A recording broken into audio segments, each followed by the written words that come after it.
नमस्कार, मैं सौरभ शुक्ला और आप देख रहे हैं न्यूज़ 18। दुनिया की सबसे अहम समुद्री लाइफलाइन स्टेट ऑफ हॉर्मुज एक बार फिर तनाव के केंद्र में आ गई है। मैं 24 घंटे के भीतर 3 तेल और गैस टैंकरों पर मिसाइल और ड्रोन से हमले हुए हैं।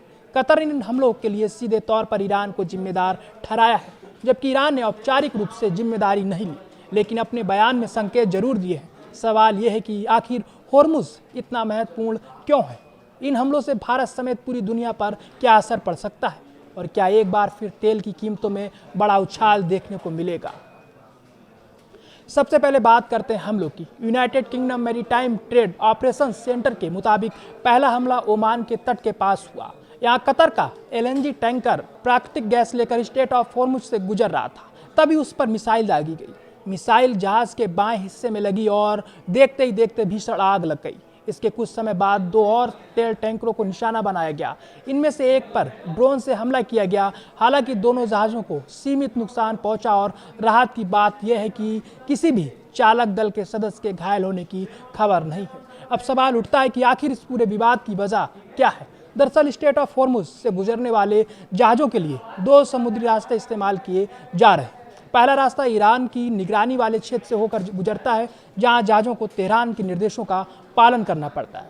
दूसरा रास्ता ओमान के तट के करीब है, जिसकी सुरक्षा अमेरिका और उसके सहयोगी देशों की नौसेना करती है। ईरान का दावा है कि सभी जहाज़ों को उसी के तय किए गए समुद्री मार्ग का इस्तेमाल करना चाहिए, जबकि कई जहाज़ ओमान वाले वैकल्पिक रूट से गुजर रहे हैं। माना जा रहा है कि इसी को लेकर तनाव लगातार बढ़ रहा है। कतर ने इस हमले पर बेहद कड़ी प्रतिक्रिया दी है। कतर के विदेश मंत्रालय के प्रवक्ता माजेद अल अंसारी ने सोशल मीडिया प्लेटफॉर्म एक्स पर कहा कि यह हमला अंतर्राष्ट्रीय कानून और वैश्विक ऊर्जा सुरक्षा का खुला उल्लंघन है। उन्होंने साफ तौर पर कहा कि इस घटना के लिए कानूनी रूप से ईरान जिम्मेदार है। दूसरी तरफ ईरानी सरकारी मीडिया ने दावा किया है कि संबंधित गैस टैंकर ने ईरान की चेतावनियों को नज़रअंदाज किया था। हालांकि ईरान ने आधिकारिक तौर पर हमले की जिम्मेदारी स्वीकार नहीं की है। अब समझते हैं कि दुनिया हॉर्मुज को लेकर इतनी चिंतित क्यों रहती है। स्टेट ऑफ हॉर्मुज दुनिया के सबसे व्यस्त और रणनीतिक समुद्री मार्गों में से एक है। दुनिया के कुल समुद्री तेल कारोबार का बड़ा हिस्सा इसी रास्ते से होकर गुजरता है। खाड़ी के देश जैसे सऊदी अरब,